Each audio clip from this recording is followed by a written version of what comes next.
Good evening, visitors. Welcome to the Australian War Memorial's Last Post ceremony. My name is Kylie Campbell, and joining us today from the Australian Army is Lieutenant Colonel Zach Looker. 2026 marks 125 years of dedicated service by the Australian Army and its predecessors. Today, we remember and pay tribute to Corporal James Stone Johnson.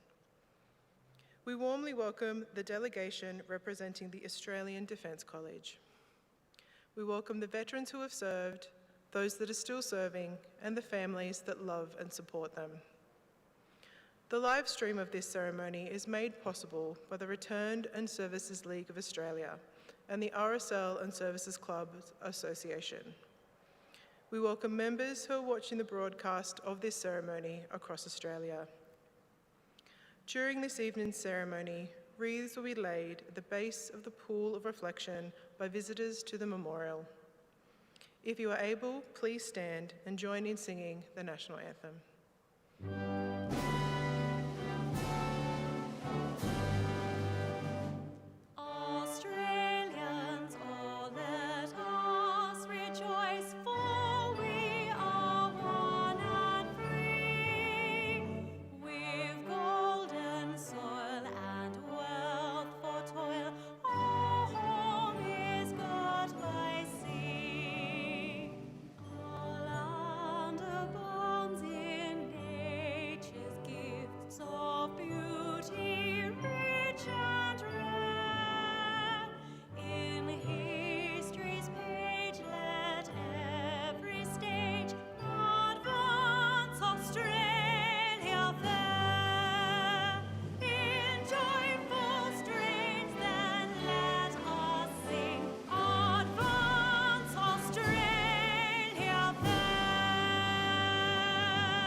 Those who are able to do so, please be seated.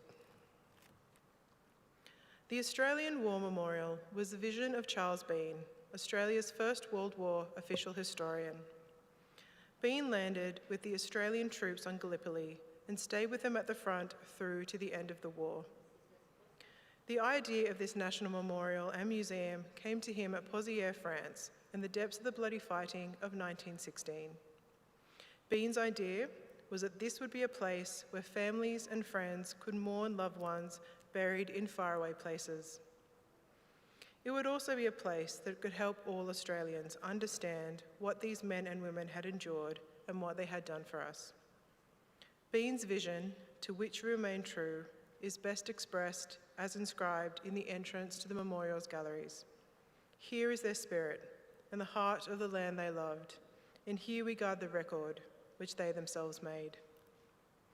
Tonight, we will read the story behind just one of those on the Roll of Honour, which lists the names of more than 103,000 men and women who have given their lives for us in war and on operations for more than a century.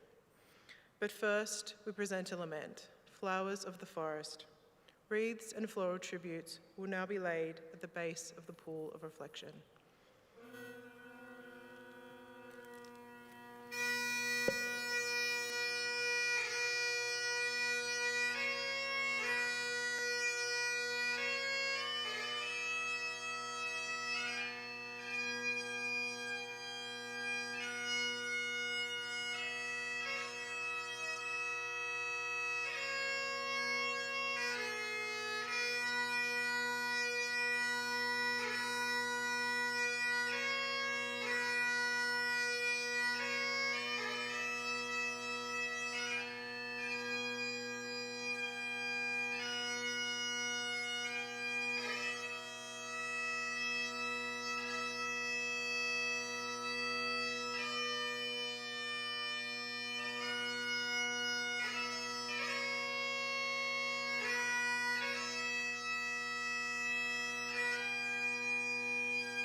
Today, we remember and pay tribute to Corporal James Stone Johnson.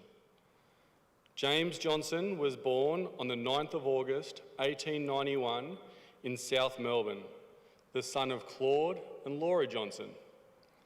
Little else is known about his early life before the First World War broke out. Johnson's long history of service began with his enlistment in the Australian Imperial Force on the 19th of August 1914 at the age of 23. Having travelled to Gallipoli and experienced the conditions on the peninsula for some weeks, young Private Johnson was sent to Egypt, where he was hospitalised with bronchitis and rheumatism. He eventually returned to Australia for treatment and was discharged as medically unfit for service in 1916. Johnson continued to seek medical assistance during the interwar years, intermittently receiving a medical pension while farming through the Soldier Settlement Scheme in Poowong, Victoria. With his labours interrupted by medical complaints, Johnson continued to appeal to have his medical pension reinstated due to an inability to work. At times, this caused some friction. A doctor's report from 1923 noted with frustration, "I have observed this man very closely for the last 2 months, and I am more fully convinced now than ever that he is a humbug. He neglects treatment, does not carry out instructions, is found out of hospital enjoying himself when he is supposed to be ill in bed, is always seeking for some excuse to remain in hospital, is unreliable and possibly exaggerates any disability he has." The report grudgingly acknowledged that Johnson has some pathological condition associated with attacks of constipation and cardiospasm, but the greater part of his symptoms are exaggerated and neurotic. He is absent today without leave. Johnson continued to appeal the decisions made by the State Repatriation Board into the 1930s, after his claim that his abdominal condition was caused by service during the First World War was rejected. While doctors found that his rheumatism and neurasthenia may have been materially aggravated by his service, his flat feet and ulcers were not linked to his service. Johnson continued to appeal for support, concerned about the future of his de facto wife, Dorothy, and children, Roy, William, Evelyn, Ruby, and Sally. With the advent of the Second World War, Johnson, at the age of 48, was too old to enlist in the 2nd Australian Imperial Force. He was, however, able to enlist in the Citizens Military Forces, also known as the militia. He did this on the 3rd of July 1940, declaring that he was not now suffering from any disease or disability.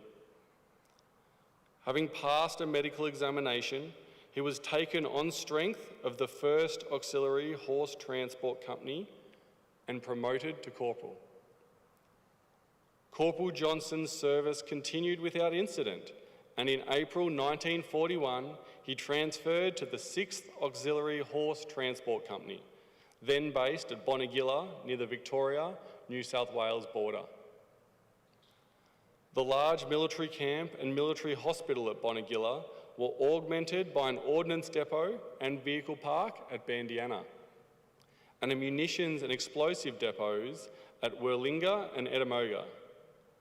On the 8th of May 1941, Corporal Johnson left Albury Showgrounds on horseback, travelling at the head of a convoy loading earth fillings in 4 horse-driven wagons. That afternoon, Johnson was leading the convoy through Albury when he was seen to slump into his saddle before sliding off his horse and hitting his head on the ground. A passing taxi driver joined 2 soldiers travelling with Johnson, settling him into a comfortable position before calling an ambulance. Johnson was taken to the Albury District Hospital where he died of heart failure. He was 49 years old. His remains were cremated at Springvale Crematorium in Melbourne. His name is listed on the Roll of Honour on my left, among almost 40,000 Australians who died serving in the Second World War. A photograph of his memorial plaque at the Springvale Crematorium is displayed today beside the pool of reflection. This is but one of the many stories of service and sacrifice told here at the Australian War Memorial. We now remember Corporal James Stone Johnson, who gave his life for us, for our freedoms, and in the hope of a better world.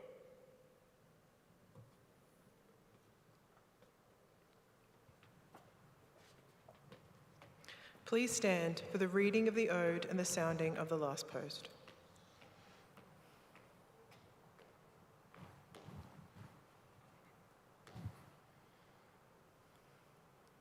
They shall grow not old, as we that are left grow old. Age shall not weary them, nor the years condemn. At the going down of the sun, and in the morning, we will remember them.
Lest we forget.